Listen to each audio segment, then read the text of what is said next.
Bonjour et bienvenue sur un nouvel épisode de mon podcast créatif. Et oui, aujourd'hui, c'est le comeback du podcast sur ma chaîne YouTube.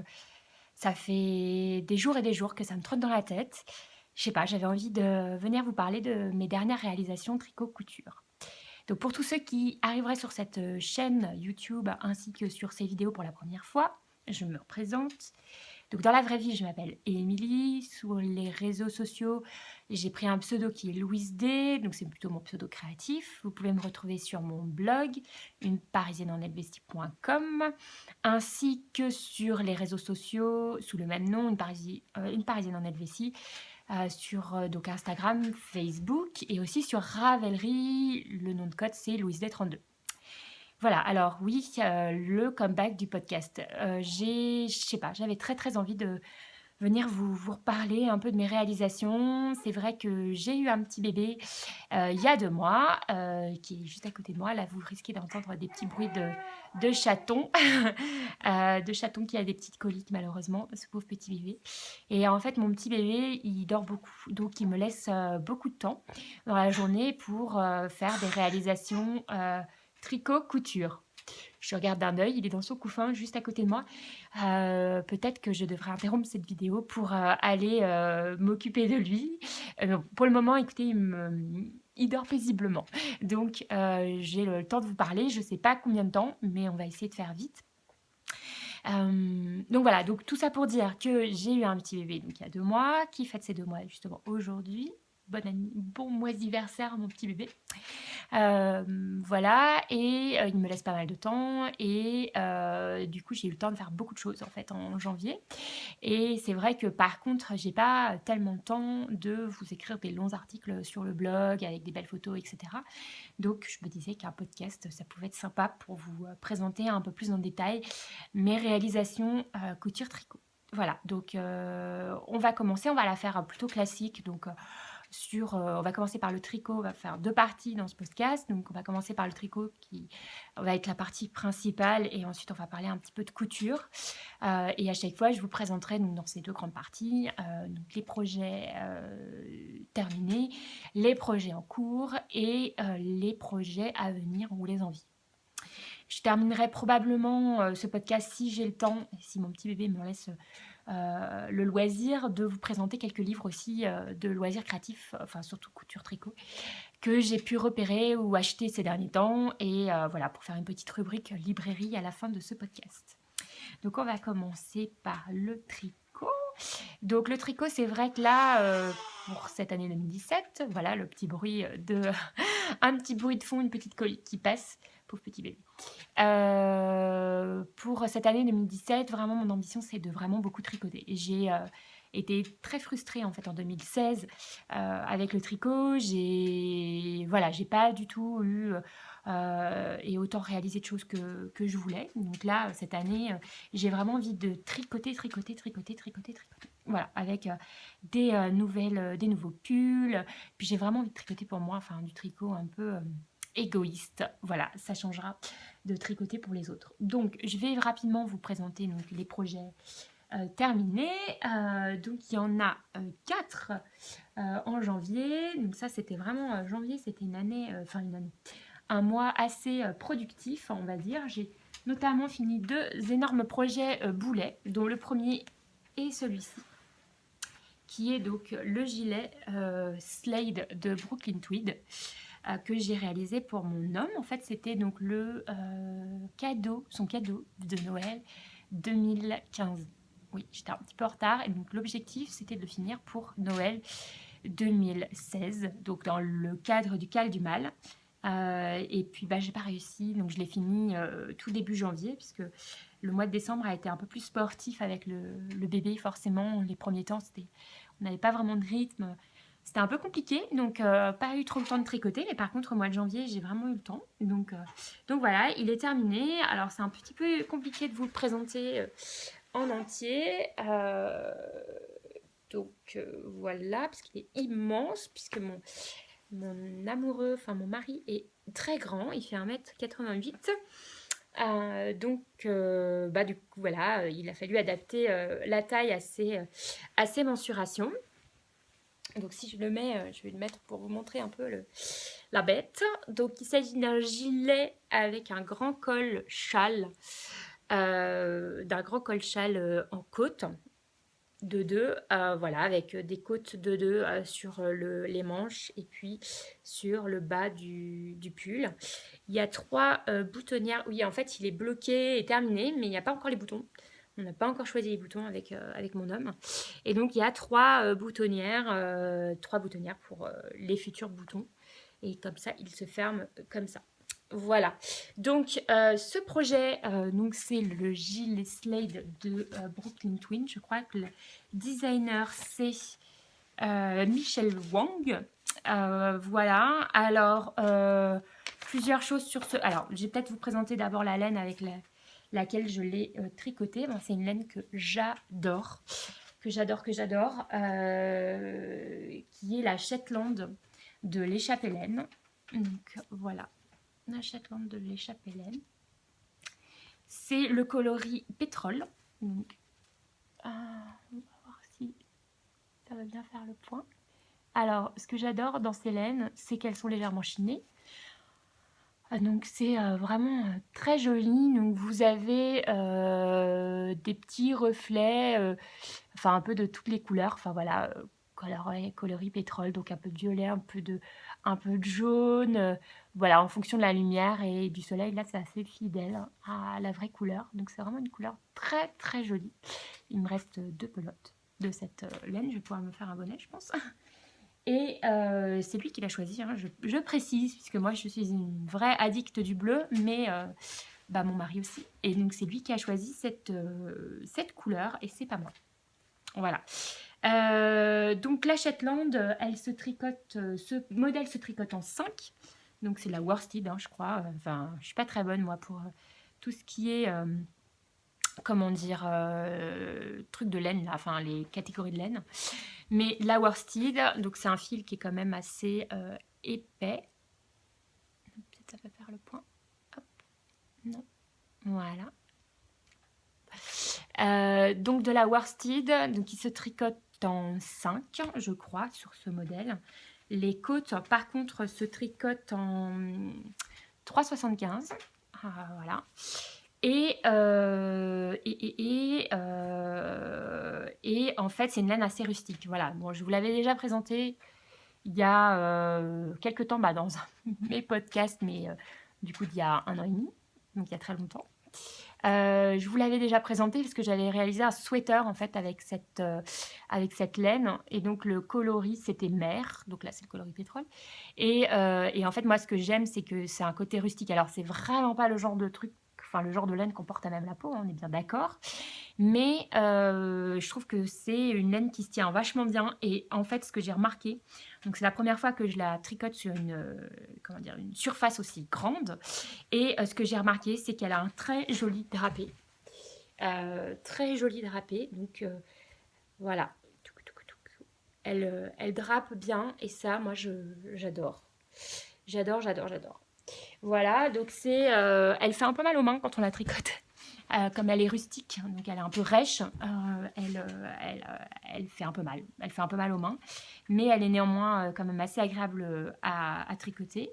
Et ce qui est génial, c'est que le blocage la révèle complètement, donc elle gonfle un petit peu et puis du coup, elle devient vraiment assez moelleuse.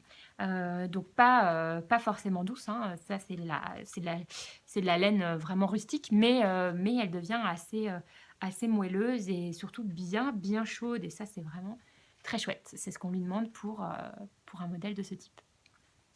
Donc pour revenir sur le modèle, alors c'est un modèle que j'ai pas énormément pris de plaisir à tricoter parce que déjà c'est long. Enfin voilà, vous voyez la surface. Je crois que je me souviens plus de combien de pelotes j'ai utilisé, mais je pense que j'en ai utilisé au moins une dizaine. Donc ça fait quand même un gros morceau. Alors, ce qui est bien n'est pas bien parce que alors le modèle se tricote à plat, donc c'est la première fois que je tricote un modèle à plat en fait, en vrai, de gilet. Et je regrette vraiment carrément quoi. C'est-à-dire que le modèle, enfin voilà, je comprends. Alors, Je comprends l'intérêt des coutures sur les côtés parce que manifestement ça se déforme moins. Donc que je vous montre. D'ailleurs, j'étais assez fière de moi parce que je n'étais pas trop merdée la couture. Alors, on a été interrompu, je ne sais pas pourquoi, mais on a été interrompu. Donc, j'étais en train de vous présenter donc, ce gilet Slade de Brooklyn Twin que j'ai réalisé pour mon mari. Donc, en vous disant que c'était donc un modèle à réaliser à plat, c'est-à-dire qu'on tricote en fait les différentes parties, donc les deux devants, le dos, les deux manches de manière séparée. Ensuite, ensuite, on les assemble en les cousant. Donc, je me suis pas trop mal démerdée donc, sur les côtés. Voilà, donc avec des coutures qui sont plutôt pas trop mal. En revanche, les épaules, c'est la cata, hein, voilà.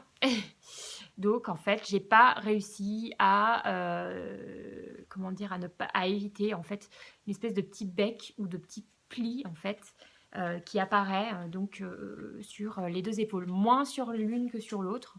Mais quand même, quoi. Enfin, voilà. Disons que ça lui fait un peu des épaules de camionneur à mon mari avec on va dire, ce petit défaut. Je pense aussi que la taille a été pas forcément hyper bien choisie parce qu'il est quand même un peu grand, en fait, pour lui, notamment à la largeur des épaules. Mais bon, écoutez, voilà, c'était un premier gilet pour homme, une première réalisation aussi conséquente et ambitieuse, on va dire. Voilà, je noterais que même si les coutures apportent peut-être un peu plus de rigidité et empêche en fait le tricot de se déformer. Je pense que la prochaine fois, pour lui, je choisirai un modèle sans couture parce que vraiment, je pense que je suis pas assez douée en couture de tricot voilà, pour réussir totalement un modèle qui se tricote à plat. Donc juste pour vous dire, par rapport au modèle d'origine, donc j'ai sur les conseils en fait de Sandra de la boutique Les Chapelaines, qui commercialise cette laine formidable. Coucou Sandra. Donc sur les conseils de Sandra, j'ai rajouté quelques raccourcis sur le col. Donc pour faire une espèce de drapé en fait plus sur le cou. Quand je vous montre, voilà, ça fait un petit. Du coup, ça se replie un petit peu sur le cou pour que ce soit un peu plus couvrant en fait derrière, et puis que ce soit un peu plus élégant qu'un col droit. Voilà, donc ça, merci Sandra parce que c'était vraiment un super conseil. Et puis par ailleurs, en fait, Sandra, sur le blog de la boutique Les Chapelaines, a donc fait, il y a 3 ans ou 4 ans, tout un cal, en fait, avec divers articles hyper bien documentés sur la réalisation de ce gilet pour homme. Elle l'a réalisé pour son compagnon, je crois, et en fait, elle l'a vraiment expliqué étape par étape, donc toutes les étapes donc, pour réaliser ce gilet. Et donc, je la remercie également parce que son cal est donc vraiment une mine d'informations, notamment pour les coutures. C'est grâce à son cal que j'ai donc réussi à faire des coutures pas trop mal. Et puis, par ailleurs, la deuxième modif importante donc de ce gilet qu'elle conseille, c'est de faire des rangs à raccourcis donc pour les épaules au lieu de faire comment dire, un arrêt de maille en bind-off, en escalier, comme on fait sur les pulls cousus, et de faire un rabattage à 3 aiguilles. Ce qui fait que sur les épaules, on va dire, ben, c'est plutôt assez propre, hein, la couture. Enfin, il n'y a pas de couture en fait, c'est vraiment un rabattage à 3 aiguilles qui est moi une finition que j'adore. Donc voilà, donc un bilan, on va dire plutôt assez mitigé sur ce pull. Néanmoins, lui, il l'aime beaucoup, donc c'est quand même l'essentiel. Il le porte, il l'a beaucoup porté notamment ces jours derniers quand il a fait très froid, donc même à la maison. Et voilà, il l'adore, c'est vrai que la couleur est très belle. Mais par contre, les épaules, on va dire pas top et puis un peu grand en fait pour lui. Alors oui, en fait, ce qui m'a un peu inquiétée par rapport à la taille, c'est que quand j'ai tricoté donc avec donc la Shetland, j'ai trouvé que au début, il avait l'air un peu rabougri le pull. Il avait l'air un peu resserré, un peu petit, et j'ai fait un blocage assez agressif. Et j'ai quand même gagné vachement en longueur, notamment sur les manches et la longueur du pull. Et voilà, et du coup, peut-être que c'est pour ça qu'il est un peu grand, en fait, et que j'ai un peu merdé là-dessus. Voilà, oups. Oui, j'ai oublié aussi une modification, une troisième modification, qui est donc la bande d'encolure que j'ai tricotée en 4,5 et non en 3,75 comme les bandes. Oui, vous avez vu. Par contre, bon, les coutures sont bien faites, mais comment dire, les raccords de bas sont pas terribles. Non, vraiment, c'est la couture tricot, c'est quand même hyper compliqué. Franchement, ouais. Bon, bah voilà, hein. Donc ça, c'était le premier projet réalisé. Celui-ci, on va faire un article et donc un shooting avec mon mari pour que je vous présente portée quand il aura des boutons. Donc j'espère courant février ou peut-être mars. Et puis il faudrait que je complète la fiche Ravelry aussi. Voilà, pour que vous ayez tous les détails sur la réalisation de ce pull. On va passer maintenant à l'autre projet boulet, en fait, qui a été commencé en 2015 et que j'ai réussi à finir au mois de janvier, qui est donc mon pull nuage. Voilà, que je vous montre, ici. Hop, hop. Et même, je vais vous l'enfiler. Comme ça, vous allez voir ce que ça donne porté. Hop là.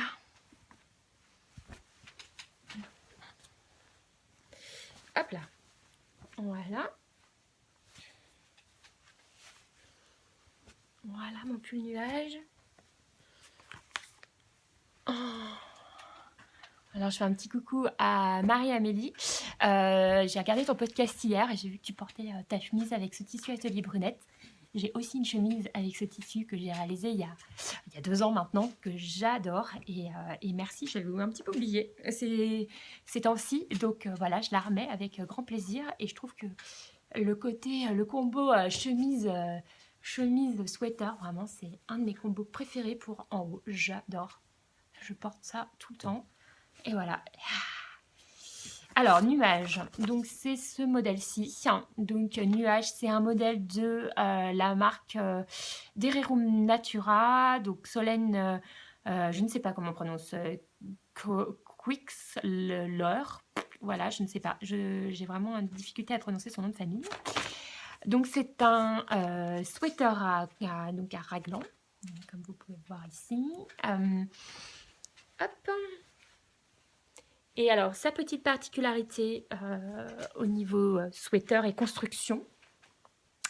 Donc, il se tricote en top-down, donc de haut en bas. Donc, on commence par l'encolure. On construit d'abord donc les manches et le dos, puis ensuite on rejoint en rond pour faire l'encolure devant. Voilà, on augmente, et ensuite on sépare les manches du corps, on continue le corps, et ensuite normalement dans le modèle il y a des rangs raccourcis pour le dos. Moi je les ai pas fait à cause des rayures, je vais vous expliquer ça. Et puis voilà, des côtes, une bande d'encolure qu'on relève sur la fin. Et en fait la petite particularité de ce sweater, c'est qu'il a des jolis détails. Donc les manches sont faites en jersey en vert, donc à contrario du devant et du dos qui sont faits en jersey en droit. Et là, sur la bande d'encolure, vous avez des petits rangs de points mousse, des côtes, des petits rangs de points mousse, moi que je trouve vraiment des petits détails tout à fait mignons et adorables. Voilà, alors j'ai tricoté donc ce sweater dans la laine en fait préconisée par le patron, qui est donc la Gilliatt. Donc voilà ce qu'il me reste de ma Gilliatt. C'est une laine aussi assez rustique que j'aime énormément, que j'ai déjà tricotée à plusieurs reprises, et donc qui est une laine oui, assez rustique. C'est du mérinos, et du mérinos filé en France. Après, c'est un croisement de plusieurs types de moutons qui sont des moutons européens. Voilà, et puis alors moi je voulais vraiment apporter une petite particularité donc à ce modèle. Et donc avec des rayures, puisque je suis assez fan de marinière, donc j'avais envie d'un pull marinière. Et il me restait donc de la Dererum, enfin j'avais une pelote de Gilliatt de Dererum Natura, donc je ne savais pas quoi faire, couleur caramel. Alors Marie-Amélie a raison, c'est vrai que cette laine, elle chope un peu toutes les merdouilles qui traînent, notamment les poils de chat. Voilà, donc coloris caramel, et puis pour apporter une petite touche glitter, puisque j'aime bien quand ça brille un peu le côté paillette, j'ai coupé ma laine caramel pour les rayures avec la myriade de fil d'art, une laine que j'avais en stock depuis 1000 ans et dont je ne savais pas quoi faire. Donc voilà, j'ai fait ce combo, on va dire, pour réaliser mes rayures, les rayures de mon sweater. Et donc si je m'approche, voilà, vous voyez comme ça fait ce mélange entre... j'aime bien en fait le mélange entre le côté rustique de la laine et le côté bling bling de la myriade. Je trouve ça assez rigolo.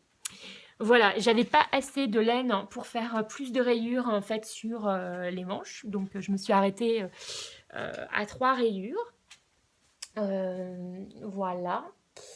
Que dire de plus? J'arrête pas de dire des E, c'est vraiment insupportable. Je vais essayer de, comment dire, de me calmer. Ah oui, j'ai pas fait les rangs raccourcis à cause des rayures justement parce que du coup c'était pas joli.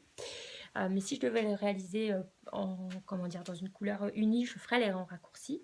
Et puis là, c'est vrai que j'ai pas trop fait d'efforts, on va dire, pour cacher la jonction comme ça se tricote en rond, la jonction des rayures. Donc bon, voilà, c'est un des petits défauts du pull. Je pense qu'il faudrait faire une espèce de fausse couture en fait la prochaine fois si jamais je le refais à rayures voilà, pour cacher un peu cette jonction qui est pas forcément hyper esthétique. Donc ce pull, je l'adore. En fait, je l'avais commencé. J'avais été très inspirée en fait par la réalisation de Sandra, de By Sandra Hand, coucou Sandra, qui l'a réalisé qu'il a réalisé il y a longtemps, et j'avais vraiment craqué sur sa réalisation. Donc quand j'étais au Salon Création et Savoir-faire en 2015, donc ça remonte, j'ai acheté donc de la Gilliatt. À la base, je ne savais pas trop quoi faire, et dans le train du retour, je me suis lâchée, et puis je me suis dit tiens, c'est le pull nuage que je vais faire dans la Gilliatt. Donc le coloris c'est poivre blanc. Voilà, donc poivre blanc, caramel, myriade. Voilà mon combo de laine. Et donc j'ai décidé de rajouter donc des petites rayures pour le pimper un peu. Donc c'est vraiment un chouette modèle à tricoter. Il se tricote en 4,5, donc il monte assez rapidement. Et j'ai utilisé, je crois, 4 pelotes de poivre blanc. Oui, parce qu'en fait, il y a les rayures, donc du coup, normalement c'est 5 pour ma taille, mais en fait, 4, là, ça suffisait en l'occurrence. J'ai choisi la taille L par rapport à mon tour de poitrine et l'aisance qu'il fallait pour ce pull. Et je ne suis pas mécontente du choix de la taille. Je pense que plus petit, ça n'aurait pas été, et plus grand, ça aurait été un peu trop loose, donc ça n'aurait pas été non plus. Voilà, oui, alors pourquoi je ne l'ai pas terminé plus tôt? Parce que en fait, donc je l'ai commencé fin d'année 2015, et puis la fin de l'année a été extrêmement difficile en fait pour moi, et puis je sais pas, j'ai boudé ce projet. Du coup correspondait plus du tout, enfin voilà, il correspondait pour moi à cette période que j'avais pas envie de revivre ou de voilà. Et donc je l'ai vraiment laissé au fond du sac à encours en le boudant complètement pendant toute l'année 2016. Et puis là, 2017 arrivant, je me suis dit bon, faut quand même que j'essaye de voir. J'avais plein d'encours et ouais, je me disais ouais, il faut vraiment que j'essaye de un peu faire place nette avant d'attaquer 2017. Donc je finis les projets que j'aime bien, je détricote les projets que j'aime plus, et puis on repart sur de bonnes bases. Et donc j'ai fini donc ce pull nuage, et je regrette pas. En fait, On a quasiment, enfin très rapidement, j'ai fini les 2 manches. En fait, il me restait que les manches, à faire. Ah oui, et aussi parce que peut-être j'avais commencé, comme j'aimais plus le Magic Loop, j'avais commencé une des manches à plat. En fait, je trouvais que ça allait pas, je me suis dit bon bref, donc j'ai tout détricoté, la manche à plat que j'avais commencé, puis j'ai refait les 2 en Magic Loop et ça a été, assez rapide et donc voilà, mon nouveau pull et ça, je suis très, très contente. Alors un détail aussi, sur le blocage, j'avais un peu peur parce que quand je l'ai essayé non bloqué, je trouvais qu'il était quand même, relativement serré. En fait, c'est vrai que là, j'ai un peu plus de poitrine, on va dire qu'en temps normal puisque j'allaite encore, Erwan, j'allaite encore Erwan, donc j'ai pris pas mal de poitrine, j'ai pris 10 centimètres, je crois, de tour de poitrine. Donc je trouvais qu'il était quand même un peu trop moulant et que c'était pas terrible. Mais en fait, le blocage, j'ai aussi fait un blocage assez agressif et du coup, ben, je trouve que il est parfait maintenant en fait sur la taille. Il est ni trop moulant ni trop large, juste bien la bonne taille. Ah oui, alors, pour celles qui s'interrogeraient donc, sur ce pull versus d'autres modèles de pull comme le Ravelo par exemple qui est assez, similaire notamment avec le côté rayure et par le Il Grande Favorito qui sont 2 modèles de Isabelle Kramer. Donc le Il Grande Favorito, je l'ai réalisé 2 fois et donc quelle est un peu la différence? Moi je dirais qu'il se trouve entre le Ravelo et le, Il Grande Favorito. Donc c'est vraiment un bon modèle de sweater, je trouve, qui se tricote en 4,5, donc qui monte assez vite. Je crois que le Ravelo, c'est 3,5 et le Il Grande Favorito de mémoire, c'est 6 ou 6,5. Donc il y a quand même un côté un petit peu plus fin, moi je trouve que le Il Grande Favorito, donc un peu plus élégant. Je trouve que c'est vraiment un modèle, très chouette modèle de sweater, ou en tout cas une bonne base si vous voulez un sweater à manches raglan qui se tricote facilement. Enfin, franchement, il est assez facile. Donc, si vous avez déjà un El Grande Favorito, mais que vous cherchez un modèle, on va dire, qui change un peu et qui est un peu plus fin, ben, le pull nuage, je trouve vraiment une bonne proposition, une bonne suggestion. Par ailleurs, et après je termine sur ce modèle, ce que je trouve assez sympa aussi, c'est il y a un côté affinant sur la taille, donc il est quand même, on va dire, un peu moins droit que certains sweaters. Je trouve que c'est quand même un peu plus joli quand ça souligne un peu la taille. Et c'est un peu plus féminin et donc un peu plus sympa. Voilà, donc franchement, je pense que c'est un modèle que je referai parce que j'ai vraiment adoré le tricoter et il y a plein de petits détails charmants et voilà. Et puis la laine est assez formidable à tricoter. Elle est plus douce que la Shetland quand même à tricoter et pareil, elle garde un peu, enfin, elle est beaucoup plus douce aussi que la Shetland et elle se révèle aussi au bocage. Elle devient assez moelleuse. Par contre, elle a moins drapé, je trouve, que la Shetland. Donc ça, pour des projets, disons, un peu plus conséquents, type veste, je pense que je préférerais la Shetland que la Gilliatt, du coup. Voilà. Donc ça, c'était sur donc le deuxième projet fini. Et donc, les troisième et quatrième projets finis, ce sont des petits modèles pour mon petit bébé, que j'ai tricoté également avec des laines d'Herrero Natura, mais cette fois la qualité Pénélope. Donc là, je vous montre non pas... déjà, je vais vous montrer, on va commencer par les modèles. Donc, il s'agit d'un Puerperium cardigan, qui est donc le modèle un peu phare et star des tout petits. Voilà, c'est un cardigan pour bébé qui s'attache sur le côté, donc c'est plus pratique normalement pour les tout petits à attacher. Alors, et c'est fait avec des restes de laine de sa couverture de naissance je vous présenterai un jour. Oui, d'ailleurs, je me demandais si éventuellement ça vous intéresserait que je fasse un épisode de podcast consacré au tricot de bébé avec enfin, voilà, avec tous les tricots de bébé que j'ai repérés ou que j'ai pu faire. Voilà, dites-moi si ça vous intéresse dans les commentaires. Et puis si oui, je ferai ça. Je pensais faire notamment un podcast un peu genre 0,3 mois, et puis après 6 mois, 6, 9 mois. Enfin voilà, enfin, un peu suivre l'évolution de mes tricots pour mon petit.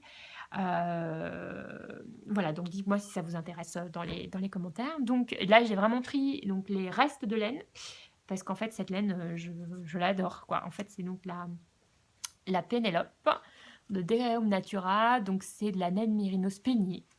Elle est assez extraordinaire en fait cette laine. C'est vraiment de la laine, je trouve, super pour la layette parce qu'elle est douce, elle se tricote bien, elle se tient bien, elle se lave facilement. Alors je vous avoue que j'ai pas essayé à la machine à laver, hein. Moi je les lave toujours à la main. J'ai pas trop osé les laver à la machine à laver, mais peut-être il faudra que j'essaye. Elle bouloche pas, elle est chaude. Enfin voilà, et les couleurs et les coloris sont vraiment très très très jolis, je trouve, dans cette gamme de couleurs. Donc les couleurs, je me souviens plus trop. Ah si. Donc là, c'est un reste donc du troisième écheveau, donc coloris naturel, donc de la Pénélope. Ensuite, vous avez le coloris ocre, donc vraiment un moutarde. Et ensuite, mésange, qui est plutôt le bleu canard. Donc, trois jolies couleurs. Donc, c'était vraiment pour utiliser tous les restes de laine. Voilà, il me restait vraiment pas grand-chose à la fin. Tous les restes de laine de cette couverture. Et donc, il me reste en fait... hop, elle est tombée par terre. Il me reste 2 pelotes maintenant de cette Pénélope. Donc une pelote du coloris porcelaine, donc qui est un bleu ciel, hein, très joli, j'aime beaucoup, très doux. Et une pelote, ah oui non, alors ça doit pas être mésange, ça c'est, je vous retrouverai le coloris, parce que ça c'est mésange, donc c'est un bleu assez profond, un bleu un peu indigo, très très beau aussi. Voilà, donc il me reste ça de ma couverture. Donc il va falloir que je trouve un projet pour les utiliser parce que je les aime trop. Donc voilà, donc un petit cardigan. Alors j'ai un peu fait n'importe quoi sur la jonction des rayures. Donc là, c'est assez joli. Là, me demandez pas pourquoi, je sais pas. Je pense que c'est la grossesse, hein. L'allaitement, la grossesse, on fait n'importe quoi, on réfléchit plus. Et donc, j'ai un peu merdé mon... Je ne sais pas pourquoi, j'ai fait suivre mon fil en fait.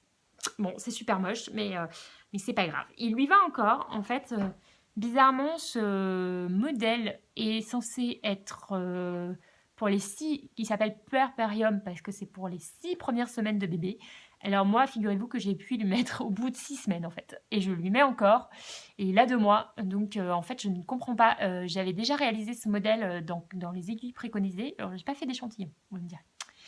Oups. Dans les aiguilles préconisées, donc qui sont les numéros 4. Et là, il le porte aujourd'hui. Il lui va vraiment bien et je pense qu'il pourra le porter encore quelques temps. Et celui-ci, j'ai baissé d'une taille d'aiguille. Je crois que c'est du 3,75 ou du 3,5. 3,75. Voilà, il est encore grand, quoi. Je comprends pas trop, en fait, ce modèle. Enfin, bref. Donc, un Puerperium cardigan avec des rayures, un peu n'importe quoi, complètement asymétrique. Mais je l'aime beaucoup. Et voilà, je l'aime vraiment beaucoup. Et non seulement j'aime beaucoup le modèle, mais cette laine est vraiment un plaisir à tricoter. Et donc le deuxième modèle que j'ai réalisé pour mon petit bébé au mois de janvier, que je ne vous ai pas présenté sur les réseaux sociaux, sur Instagram, j'ai pas fait de photo, c'est un petit bonnet, petit béguin plutôt. Alors c'est une inspiration très ancienne. Élodie de Brume, si tu me, enfin Élodie Brume, si tu me regardes, coucou, c'est grâce à toi que j'ai découvert cette marque et donc ce modèle qui est donc le popcorn bonnet, donc de la marque je ne sais plus, et je vais faire une petite coupure le temps de vous retrouver le modèle et de vous montrer sur l'iPad. Quittez pas. Alors ça y est, je vous ai retrouvé donc le modèle. Donc c'est le pom-pom bonnet, donc de la marque Studio MP, enfin Studio Misha and Puff. Donc il a, pas un bonnet mais un béguin, donc il s'attache sous le menton. Et donc voilà, c'est un petit bonnet assez choubidou, assez mignon, avec des petites noppes. Alors moi j'ai eu absolument interdiction de faire les noppes pour mon fils. de la part de mon mari, qui ne voulait pas que je fasse les nobles. Il trouvait que ça faisait trop fille. Enfin, il aimait pas, il trouvait que c'était moche. Mais par contre, le bonnet, il trouvait ça assez mignon. Donc voilà, donc je lui ai fait sans les nobles. Donc c'est la première taille, c'est la taille, je crois, 0,3 mois. Qui lui va parfaitement comme un gant. Alors pourquoi je lui ai fait un béguin? Je suis pas, moi à la base, je suis pas spécialement fan du style très vintage pour les petits. Le côté béguin, je sais pas, j'aime pas trop en fait sur les bébés. Je trouve que ça leur fait un peu une bouille bizarre. Mais force est de constater que j'ai essayé les bonnets et que c'était la catastrophe. En fait, il bouge tellement qu'en fait le bonnet, ben, il finit par lui tomber sur le nez, voire, enfin sur les yeux, voire sur le nez. Donc le truc le plus méga stressant du monde, que ton bébé s'étouffe avec son bonnet, quoi. Donc le bonnet, en fait, c'est juste pas possible pour les tout petits. Il bouge trop, ça tient pas, ou alors il faudrait, je sais pas, il faudrait vraiment une bande élastique ou le faire vraiment trop petit pour que, mais à ce moment-là, tu as peur que ça leur serre la tête. Enfin bref, tout ça pour dire qu'il ne peut pas sortir non chapeauté, cet enfant, parce qu'il fait quand même pas chaud. Donc le béguin m'a paru quand même la super alternative, parce que ça s'accroche et que ça bouge pas. Donc voilà, donc un petit pom-pom, je vais pas y arriver. Un petit popcorn bonnet, donc de MP Studio, enfin au Studio MP. Voilà, et puis il y a aussi un petit gilet avec les nops aussi, et un petit bloomer. Ils sont vraiment trop mignons, mais moi j'ai l'interdiction de les faire avec les nops. Donc peut-être j'achèterai quand même les patrons pour les faire, parce que je trouve ça quand même assez mignon. Voilà, donc ça c'était les deux derniers projets finis donc pour mon petit bébé.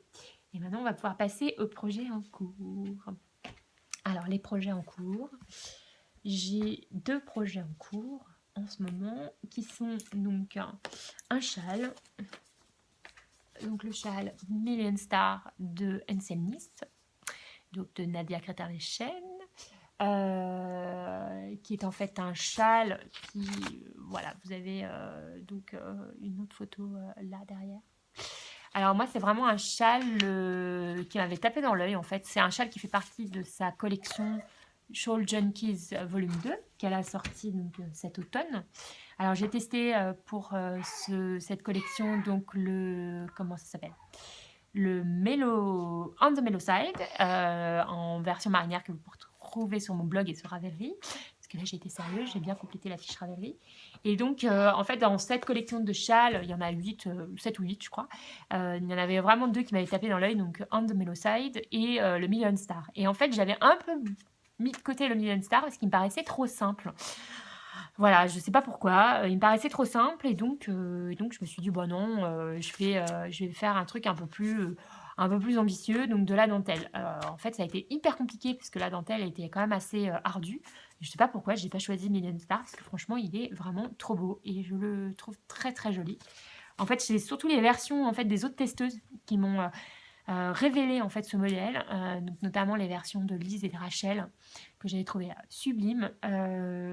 Donc Rachel de Rachel Says Yepa et Lise de Yuki Yarn, qui sont mes deux copines du tricot helvétique. Et vraiment, ça s'est complètement révélé à moi qu'il fallait que je fasse ce châle. Donc c'est parti pour 2017, j'avais envie de le faire. Donc j'ai choisi, donc voilà le début. Je vous montre où j'en suis. Donc en fait, il y a ce châle se compose de 4 parties, de 4 sections. Donc, une première section texturée, donc avec un jeu de mailles glissées et de points mousse, qui est donc aussi belle sur l'endroit que sur l'envers, je trouve. Donc si jamais le châle se retourne, c'est aussi joli quand même sur l'endroit que sur l'envers. Et ensuite 2 sections de rangs raccourcis avec des petits trous. Voilà. Et enfin, pour terminer, une bande de points texturés, mais avec les couleurs inversées.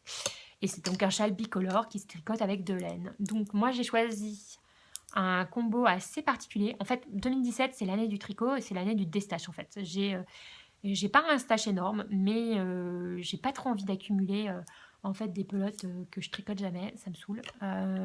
Donc je suis pas trop une accumulatrice ni une collectionneuse, je ne suis plus une accumulatrice ni une collectionneuse. Donc maintenant en fait Ben, j'ai envie de faire place nette, donc de tricoter les écheveaux, hein, qui traînent un peu dans tous les sens. Donc du coup, pour ce châle, j'ai choisi donc un combo de laine un peu particulier.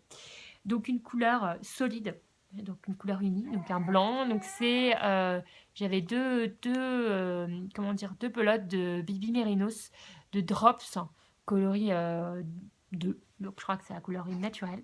Donc c'est un blanc cassé, vraiment, voilà, que je traînais, depuis longtemps et en fait, je trouvais que pour ce châle, j'avais envie d'une couleur donc unie, donc du blanc, que je trouve qu'on tricote assez peu finalement dans les châles. Parce que c'est souvent comment dire, des laines teintes à la main. Et finalement, les blancs, il y en a pas des masses. Donc voilà, donc moi j'aime bien le blanc. Donc j'avais envie de blanc. Donc Baby Mérinos de Drops, qui est une laine assez, qui se tient pas quoi. Voilà, regardez, la pelote, elle se délite complètement. Qui elle est assez molle en fait comme laine. Donc je l'ai coupée avec un coloris que je trouve dingue d'un Madeline Tosh Merinolite qui est donc une de mes laines préférées, c'est de la figurine en single et donc qui est un coloris complètement ouf, complètement dingue, donc qui va du orange, qui est en fait un mélange de prune et d'orange en fait. Ouais, en grosso modo c'est ça. Et en fait voilà, avec le côté single, ça donne quand même un truc assez dingue, très chaud, très bariolé. Alors, on est complètement en dehors de ma zone de confort. C'est pas du tout le genre de coloris que je porte ni que je tricote. Mais là, je sais pas, j'ai eu un coup de foudre énorme. En fait, c'est quand j'ai fait le Baby My Dear Watson, enfin le My Dear Watson version bébé pour mon petit garçon, qui était aussi un test pour Anselmis, pour Nadia, que vous pourrez aussi retrouver sur mon blog. J'avais choisi, en fait, j'hésitais beaucoup entre deux laines, donc de Malintosh. Donc là, je crois que c'est Stormborn, l'autre coloris, et celui-ci qui s'appelle Stephen Loves Tosh, donc de Malintosh. Et j'avais hésité, donc j'avais acheté les deux écheveaux.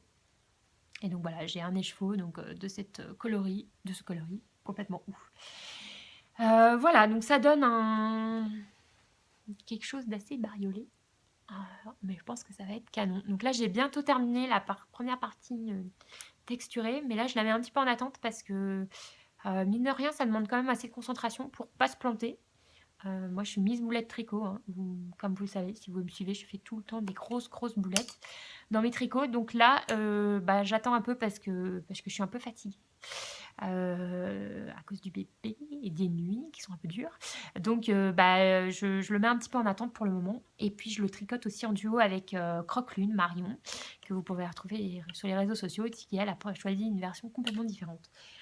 Donc voilà, donc ça, j'aimerais bien le terminer en février. Mon petit châle. Bon, il sera fini pour le printemps, ce qui sera donc complètement à côté de la plaque, rapport au fait qu'il va faire peut-être plutôt chaud, mais c'est pas grave. Voilà, donc ça c'est le premier projet en cours. Et le deuxième projet que j'ai en cours en ce moment, ce sont des chaussettes. Donc j'ai fini ma première chaussette.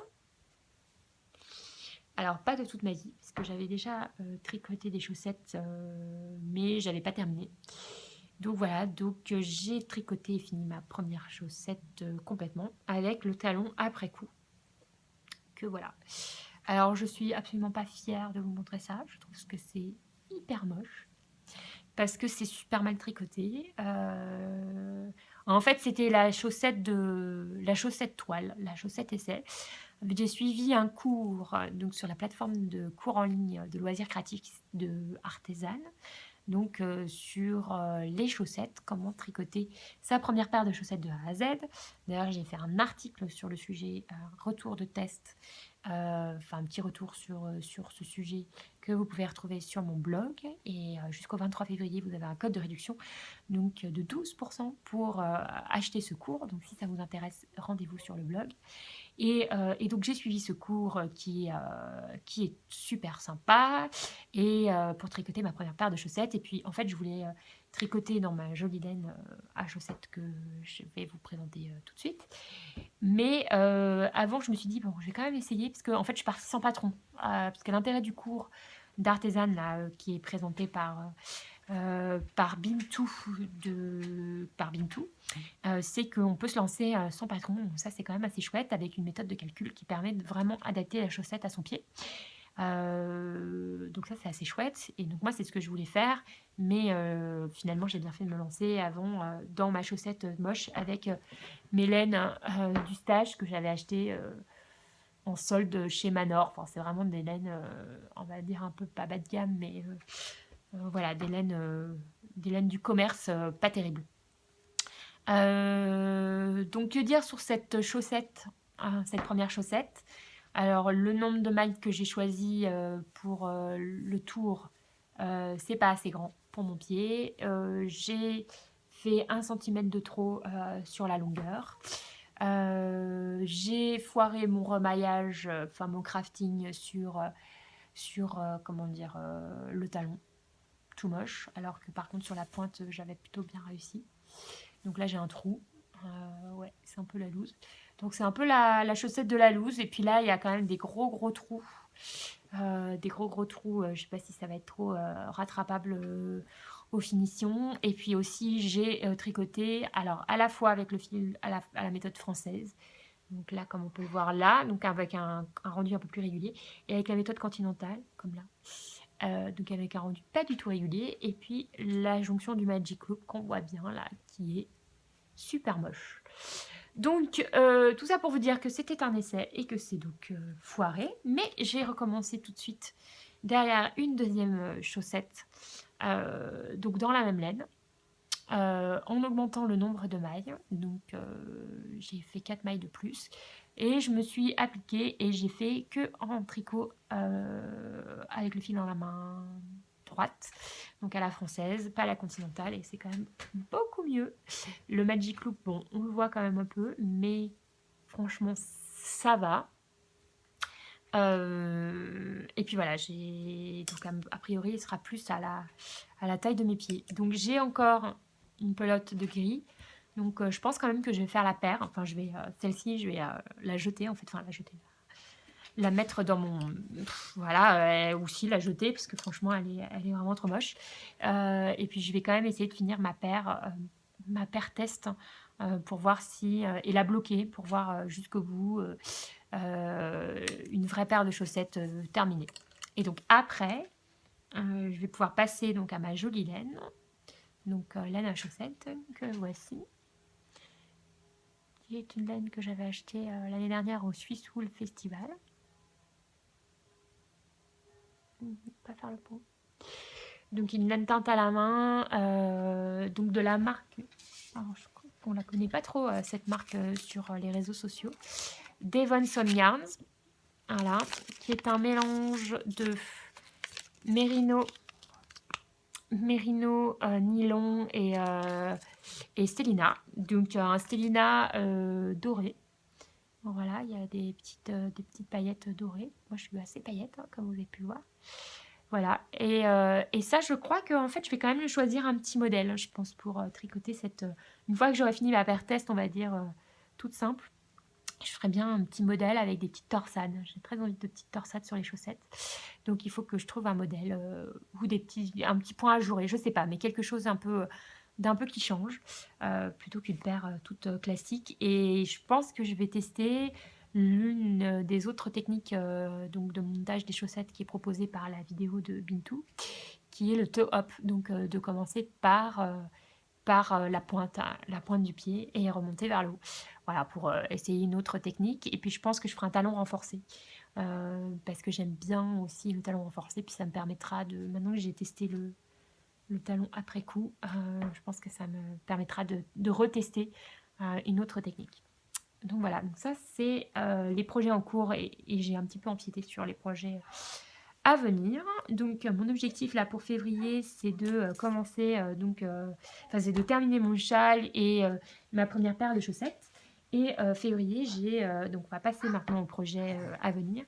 J'ai très envie de commencer donc un projet de pull pour moi, donc qui est le Sur un nuage de Lily comme tout, que vous avez pu voir absolument partout sur les réseaux Ravelry en cette fin d'année, puisque c'est un peu le modèle best-seller de cette fin d'année. Donc c'est un gilet, je vais essayer de vous, enfin, je vais vous le retrouver dans ma bibliothèque de patron. C'est un gilet assez élégant, moi je trouve, hein, qui est vraiment très joli, enfin moi qui me plaît énormément. Euh, le voilà sur un nuage de Lily comme tout. Donc c'est un gilet avec le boutonnage dans le dos. Enfin, je pense qu'il est réversible en fait. Donc le boutonnage, vous pouvez le mettre dans le dos ou sur le devant.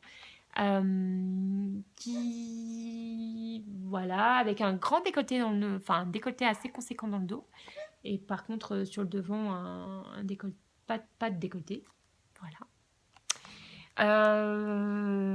Il se tricote en 5, donc a priori il monte quand même assez rapidement.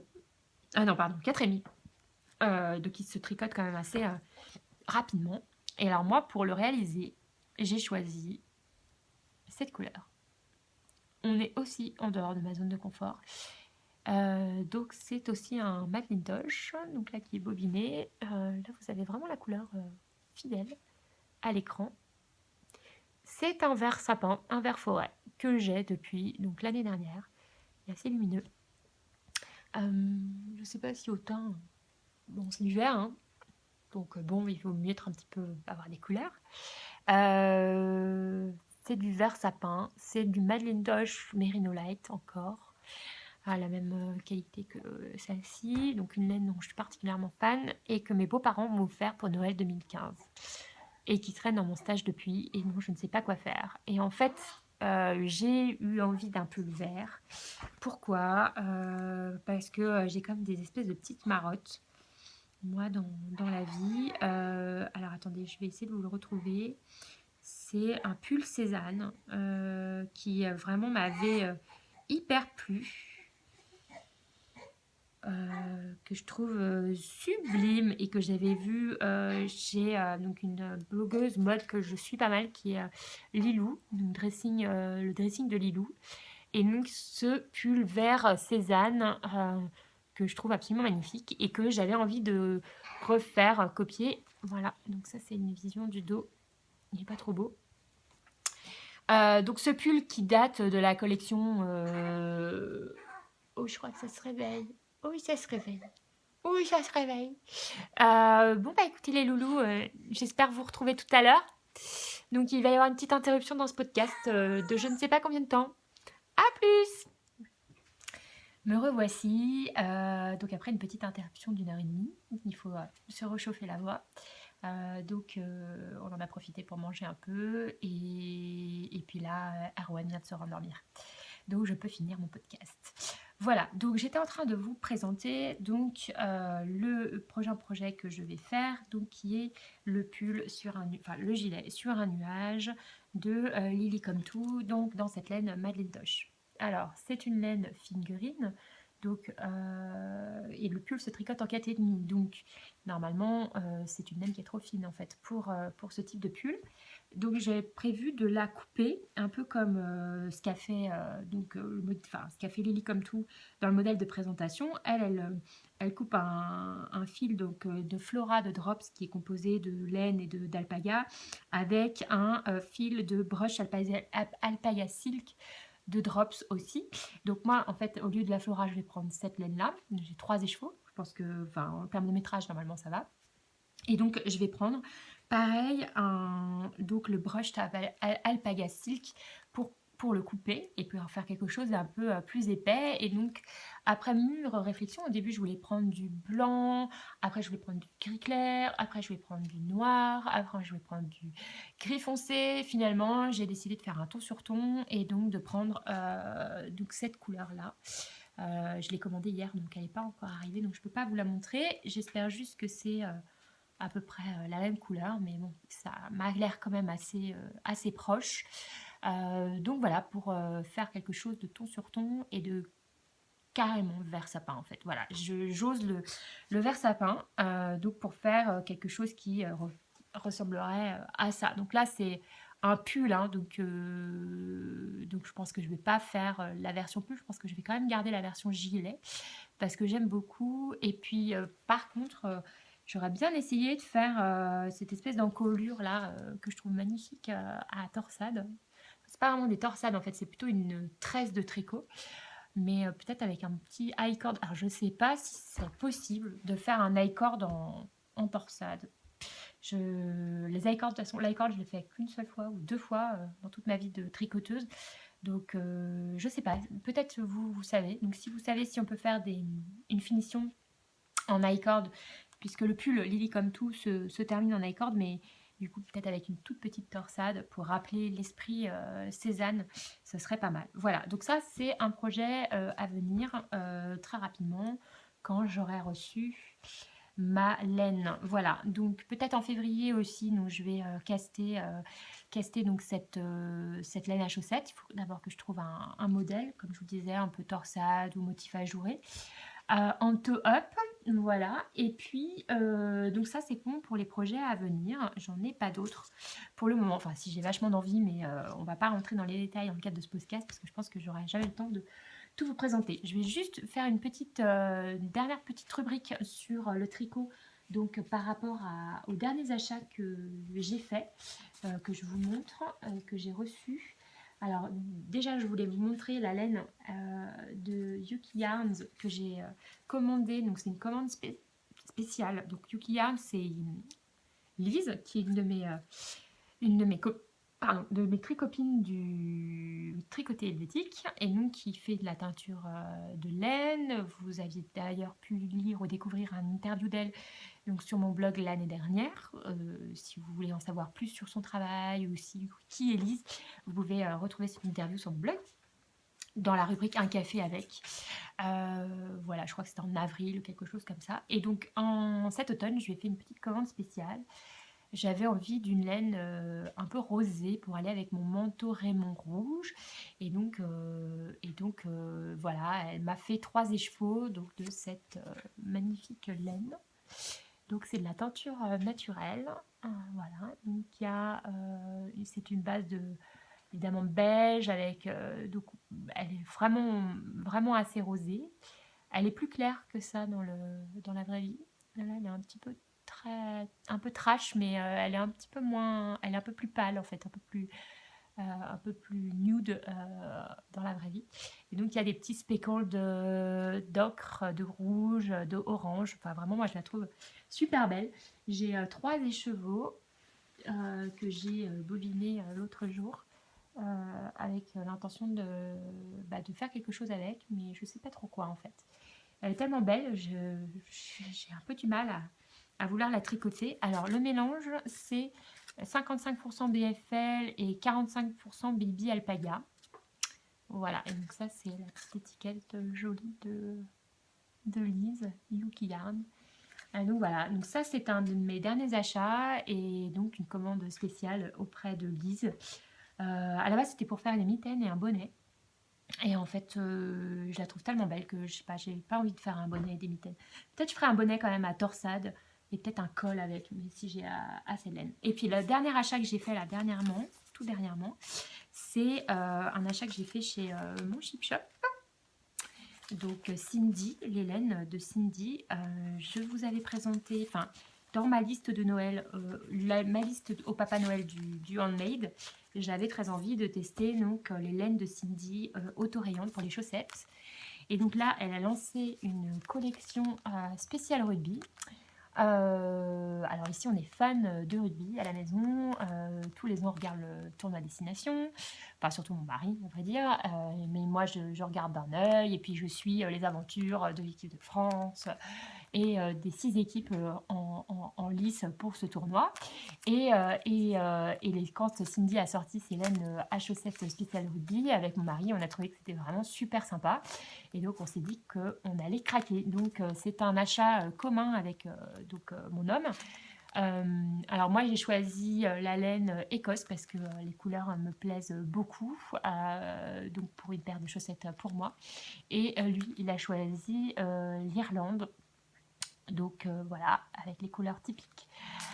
Typically Irish et voilà pour une paire de chaussettes pour lui. Bon alors je sais pas quand est-ce qu'elles, verront le jour, hein, ces chaussettes. On va d'abord finir la première paire et puis, faire une première paire, dans cette laine et ensuite on verra. Donc mais voilà, mais j'ai trouvé que enfin l'envoi s'est super bien passé, enfin la réception du colis s'est super bien passée. Il y a un petit anneau marqueur, goodies très sympa, donc aux couleurs de la Saint-Valentin, hein, je suppose, un petit cœur, donc puisqu'on approche de la Saint-Valentin, le tout dans un petit tote bag minuscule qui est très mignon et qui, je trouve, fait un super sac à projet pour les chaussettes, justement, pour trimballer son petit tricot dans le sac et puis une petite, un petit thé. Donc voilà, donc c'est super sympa. Donc ça, c'était mes deux commandes, un peu mes dernières commandes et puis achats. Et puis oui, un dernier écheveau que je vous ai pas montré. Je l'ai acheté donc à Rachel directement, donc de Rachel Saisier pas. Donc au tricotier helvétique qui a eu lieu en janvier et donc il y a eu un échange d'écheveaux ou achat d'écheveaux pour un peu de testache des unes des autres. Et donc moi j'ai acheté cet écheveau là à Rachel. Donc la laine c'est Latinium Ex Machina. Je ne connaissais pas du tout cette marque. Manifestement, c'est une laine qu'on trouve donc sur Etsy, je crois. Et c'est la Glitter Sock. Donc elle est constituée donc de 70% mérino, 25 nylon et 5% stélina. Alors là, le stélina est plutôt argenté. Voilà, elle est canon. Elle est un peu rêche d'ailleurs, c'est pour ça que Rachel s'en séparait parce que du coup pour un châle c'était pas, elle tricote pas de chaussettes donc pour un châle c'était pas terrible, mais par contre pour des chaussettes ça peut être canon. Et donc je pense que voilà, ça sera mes deux paires chouchous futures de chaussettes que j'espère bien faire avant l'été.